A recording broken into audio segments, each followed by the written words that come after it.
Bonjour les enfants, continuons de vivre ensemble cette semaine sainte. Alors quelques jours après être arrivés à Jérusalem, Jésus et ses amis se préparent à partager le repas de Pâques. C'est un repas avec un rituel et des habitudes très précis.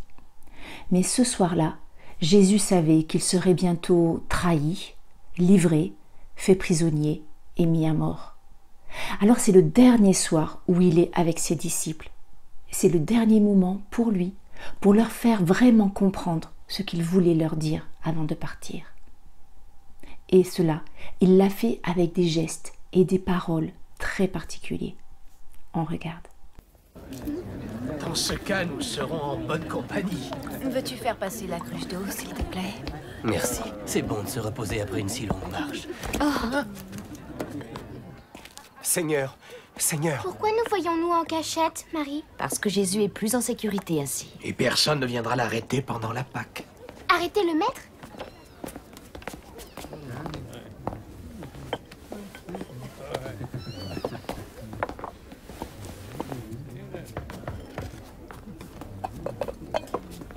Judas, où étais-tu passé? Entre vite, tout le monde est là. Que fait Jésus? Il remercie Dieu pour le pain. Il le tient tellement haut au-dessus de sa tête? Il procède toujours ainsi. C'est son rituel. Béni sois-tu, ô Seigneur, toi qui nous apportes notre pain quotidien. Prenez et mangez, car ceci est mon corps, livré pour vous. Ton corps? Vous ferez cela en mémoire de moi. Prenez et buvez, car ceci est mon sang, le sang de l'alliance nouvelle et éternelle, versé pour la multitude en rémission des péchés. En vérité, je vous le dis, je ne boirai plus de vin avec vous, Maître, jusqu'au jour où nous boirons ensemble le vin nouveau dans le royaume de Dieu, mon Père. dans son royaume? Non. Non. L'un des 12 qui sont ici, assis avec moi, va me livrer ce soir. Nous resterons tous auprès de toi pour te protéger. Même si le monde entier venait à te tourner le dos, moi non.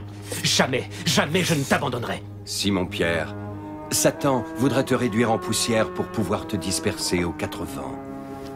Mais j'ai prié pour ton salut. Seigneur, tu me connais pourtant. Jamais je ne t'abandonnerai. Simon-Pierre, J'irai en prison avec toi. Exécution. Simon-Pierre, cette nuit même avant que le coq chante 2 fois, tu m'auras renié 3 fois. Judas, va donc faire ce que tu as à faire. Rabbi? Pendant qu'il en est encore temps. Va, fais-le donc. Fais-le et vite. Maître,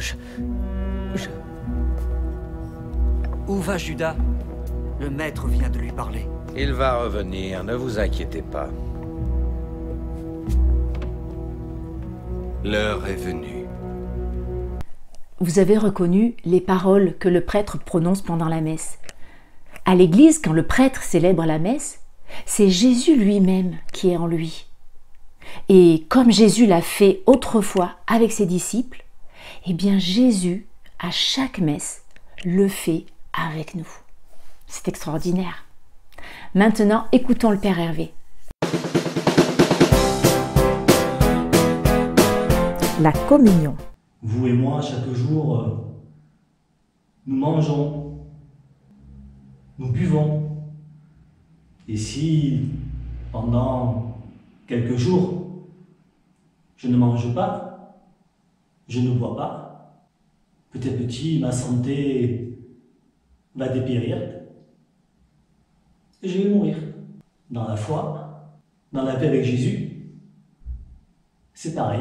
N'hésitons pas à venir communier, à venir rencontrer Jésus, présent dans le corps, dans son corps, dans le sang, dans son sang, pour avoir la vraie vie.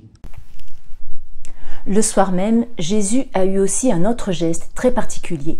Après s'être levé de table, Jésus verse de l'eau dans un bassin et se met à laver les pieds de ses disciples. À cette époque, laver les pieds de quelqu'un, c'était la mission des serviteurs.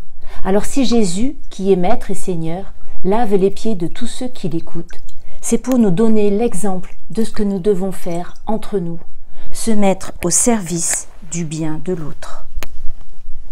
C'est le geste de l'amour. C'est un geste que vous pouvez faire chez vous, entre vous, et dont vous goûterez toute la douceur. C'est la douceur d'une maman qui lave son bébé, c'est la douceur de Jésus qui prend soin de nous et nous demande de faire pareil que lui entre nous, parce que c'est un geste d'amour. Voilà. Alors, vous pouvez compléter votre croix sainte en dessinant le cœur de la croix, comme ceci, et vous représentez la scène, le repas de Jésus avec ses amis. Alors, sur le détail de la grande croix, la scène est représentée de cette façon. On voit Jésus à gauche, on le reconnaît car autour de sa tête, on voit l'auréole jaune doré avec du rouge pour montrer la croix. On voit le jeune Jean qui s'est endormi sur la poitrine de Jésus. Regardez, il est tout à côté. Et en bas, on voit Pierre qui tient un couteau pour montrer qu'il veut défendre Jésus. Enfin, sur la table, on voit la coupe et le pain. Bon, moi, j'ai pas mis tous les détails, hein. Faites comme vous avez envie. De toute façon, je suis sûre que ça sera très très beau. Je vous propose de confier au Seigneur tous les enfants, les jeunes, les adultes qui se préparaient cette année pour recevoir le baptême ou pour recevoir la première des communions. C'était peut-être pour cette semaine, pendant la semaine sainte ou pour dans les semaines qui viennent. Et évidemment, c'est un peu différé. Mais voilà, ne vous inquiétez pas. Dieu ne vous oublie pas. Et il profite de cette période pour faire grandir le désir de foi en vous. Alors prenez patience.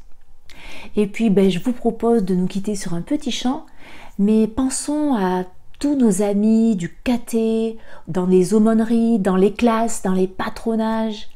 Voilà, pensons à tous ceux que nous aimons. À bientôt, ciao. Dieu ne pouvait pas nous offrir de plus grand amour qu'en se donnant lui-même comme pain de vie. Pain pour être rompu, pain pour être mangé, pour que vous et moi puissions le manger et vivre. Jésus, le pain de vie et l'affamé, un seul amour qui descend jusqu'à nous. Jésus, le pain qui vient nous rassasier, et l'affamé qui maudit notre amour.